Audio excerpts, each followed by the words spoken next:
The Sparmax SP.35, is it a good airbrush? How versatile is it? Is it good for beginners? We'll find all that out right now. So let's take a closer look at the Sparmax SP.35. So it's got similar packaging and consistent to the other Sparmax models. This cardboard sleeve. On the back you don't have much. And on here you can see the other variants of the SP models. So you've got the SP.35, which is the one we're looking at. The SP.35B, you can see the main difference is the cutaway handle is gone. And then on this one, the SP.35C, this also doesn't have the cutaway, but it does have the preset handle at the back if you wish to wind in and lock the trigger in a certain position. This airbrush has a 0.35mm needle nozzle setup and a 2mm color cup. So let's just slide this out and just unwrap the packaging.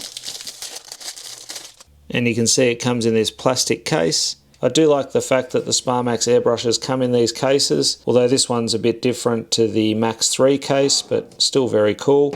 Just makes it easier for storing them, and if you are going to take them anywhere, it's nice and convenient.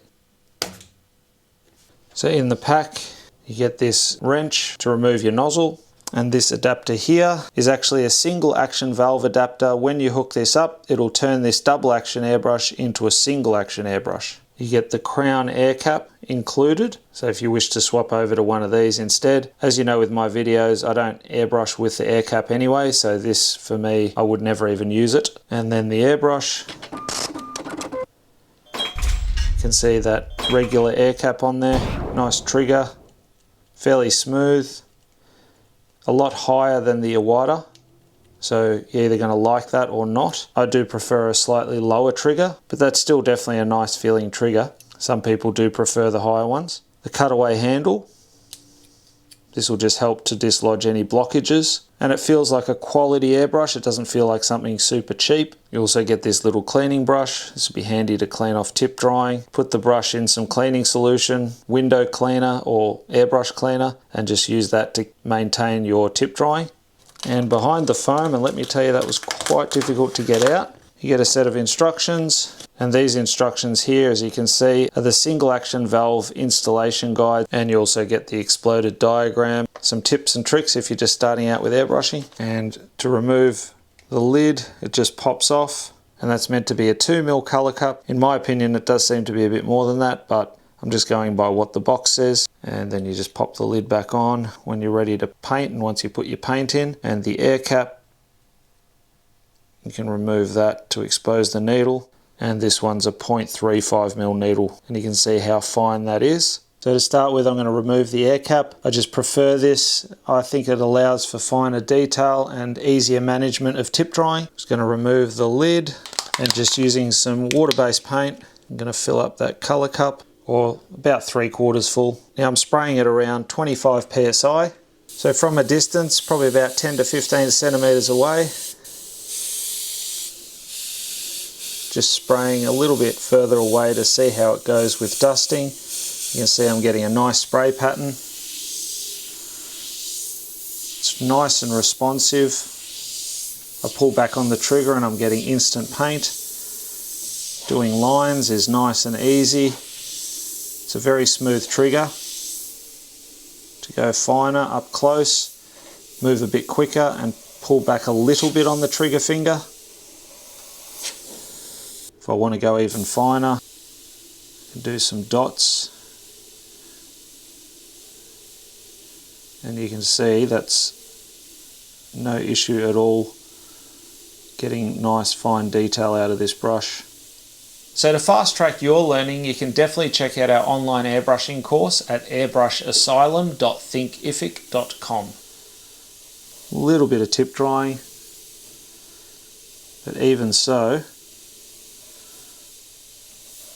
those lines are nice and fine. And remember, this is a 0.35.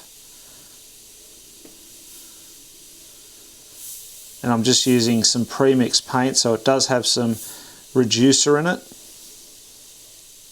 Just over a 1:1 ratio.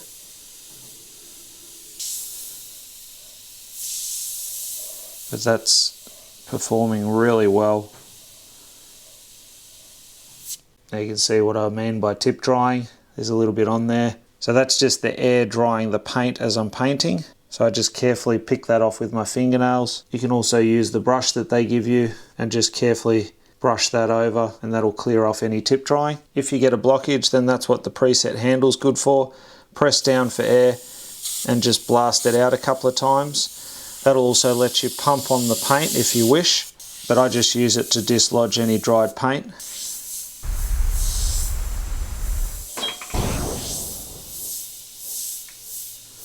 But a nice smooth airbrush. It's actually very handy that the colour cup is smaller, so this would be a good fine detailing brush.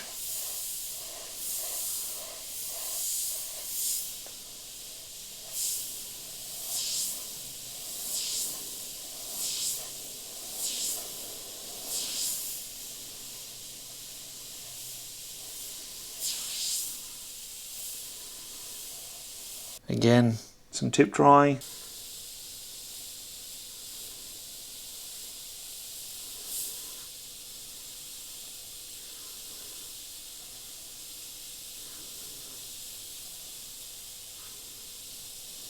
And that's flowing really nicely.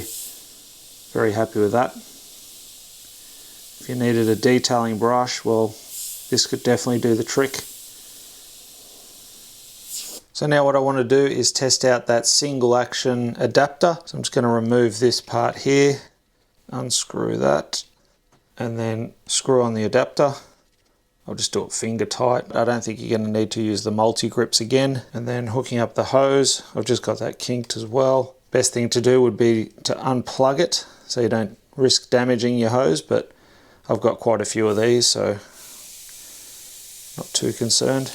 And now pressing down on that trigger isn't doing anything. So when I pull back now, I only need to pull back to get paint to come out. So it's pretty cool. It's a cool idea. So you don't have to hold that trigger down at all times. It's not your traditional single action airbrush where you would press down and you'd get air and paint at the same time. This obviously locks the air down in the on position, and then you just pull back. So the more you pull back, obviously, the more paint will come out. So same as when using a double action, if you're up close, you get finer lines, but it just saves you from holding that trigger down to get that air to come out. So pretty cool. If you find that your trigger finger gets tired, well, then this might be an option for you. You can see I don't even have to press down at all. I can just rest my finger on there and pull back, and that's going to give me paint. So I think that you'll agree that after running through all those tests, you can definitely see that the Sparmax SP.35 is a great little airbrush, perfect for someone who's just starting out, or even if you are a little bit more professional, it's just a great additional airbrush to have in your collection.